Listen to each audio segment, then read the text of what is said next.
Minister, before I go to my substantive questions, I would also like to highlight that going forward, the report from the Independent Fiscal Commission should be tabled at the same time that the supplementary is tabled. I know you have done so today, and I see it as one of the tabled documents, but it's important for our own analysis of the supplementary. And I know it's not required by law for you to do so, but for good governance and transparency, that we have it at the same time as the supplementary going forward, so we can have an independent analysis of what you are presenting to us.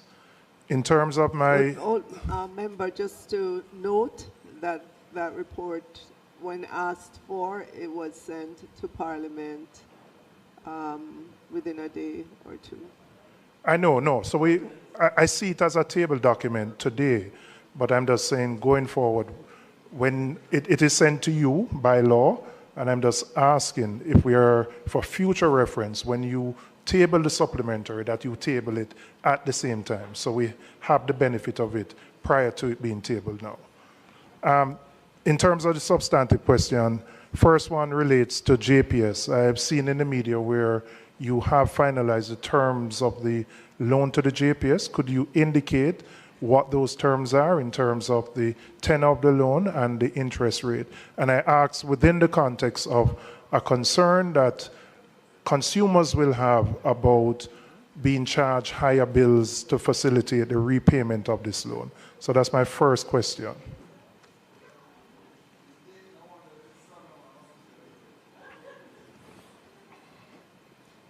Well, remember, the terms of the loan to JPS is 5 years at 5.5%. Can you indicate which government agency is the official agency providing the loan? Ministry of Finance and the Public Service. Or the ministry directly? Okay. There was, related to JPS, there was a allocation or a figure of 450 million US, not in the supplementary, but part of the overall loan package that the international financial institutions were providing, a part of the $6.7 billion. Could you provide some clarity as to what that 450 million US allocated or earmarked for JPS would be used for?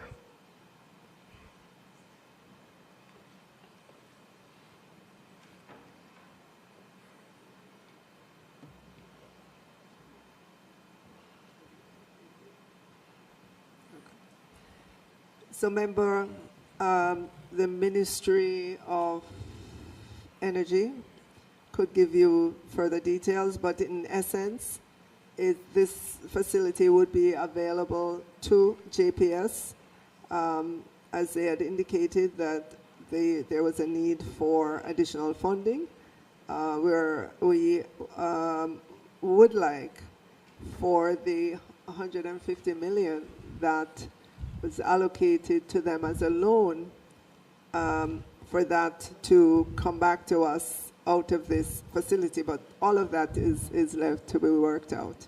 So if I'm understanding you correctly, we have provided an upfront loan of 150.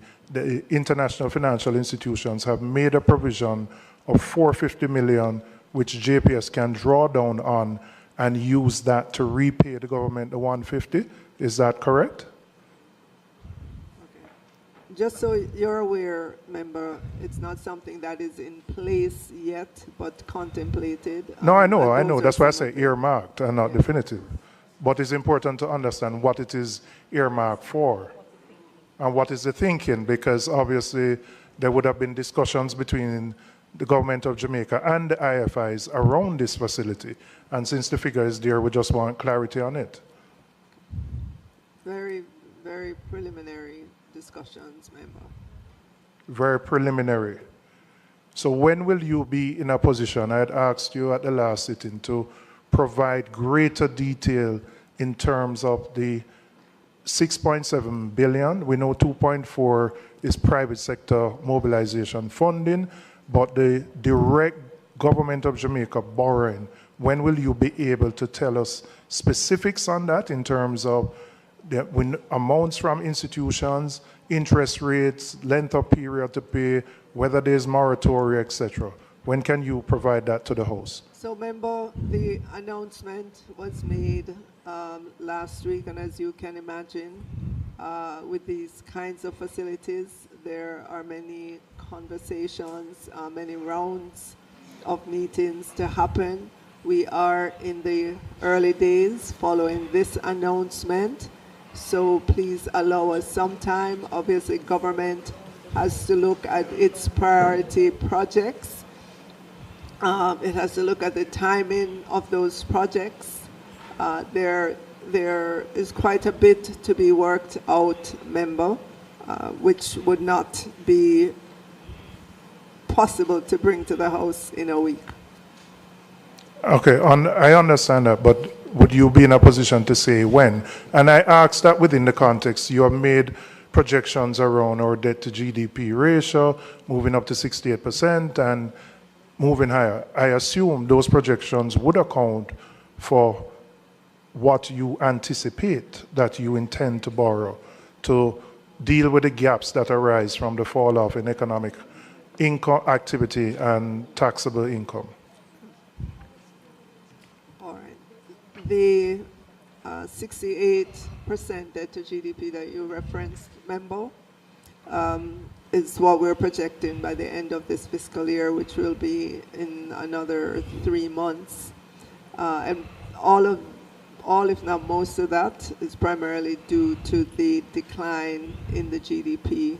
As we look out in the medium term, that's where you would see reflected any drawdowns on these facilities that have been announced. So no new borrowing for this fiscal year up to March 2026.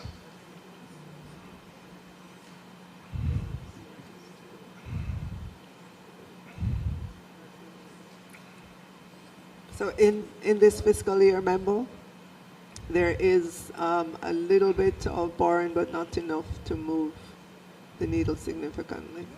All right, since you have not finalized the arrangements, is there a contemplation to negotiate within these facilities? There is a specific climate provision, and I think Barbados has piloted that, where in the event of a natural disaster, that there is a waiver of suspension of payments of interest and principal. We don't have that. Is that something we are going to do going forward, given that we haven't finalized the negotiation of these facilities? Those are conversations we've had specifically with the president of the IDB in particular and with representatives of the World Bank, but to be finalized. And then my final question, I've highlighted a number of times the chronic underspend of our capital budget. I know efforts have been made to address the procurement issues. There was a reallocation of $2 billion in this particular supplementary away from the capital budget. Can you indicate the specific steps that are being taken to ensure that we can, in fact, spend the allocations that are provided within the budget and within the context where there is such a great need now in this rebuilding exercise to have capital projects executed on time? Well, for this fiscal year so far, member, as you would probably know, we did have a hurricane, and that would have slowed some of the capital spending that we have to do for this year. But in terms of going forward and the reconstruction efforts that would need to be underway, you would have heard the Prime Minister talk about the National Recovery and Reconstruction Authority, an entity to coordinate the work that needs to be done for reconstruction, an entity that's supposed to be nimble in terms of its efforts and its coordination. So there's great expectation that as we go forward, that you will see a better utilization of the capital that needs to be spent, especially for reconstruction. Minister, you know very well that the... I'm sorry, it's the National Reconstruction and Resilience Authority. No, but we know the problem of under expenditure on the capital budget is not specific to Hurricane Melissa or Hurricane Beryl. It's certainly for the last 4, maybe 5 fiscal years, we have had significant under expenditure. Now, is it that you're suggesting that NARA will be able to operate more efficiently and effectively than normal central budget and normal central government and the MDAs? Are there revised procurement guidelines that will be available to that agency so that they can actually spend the money?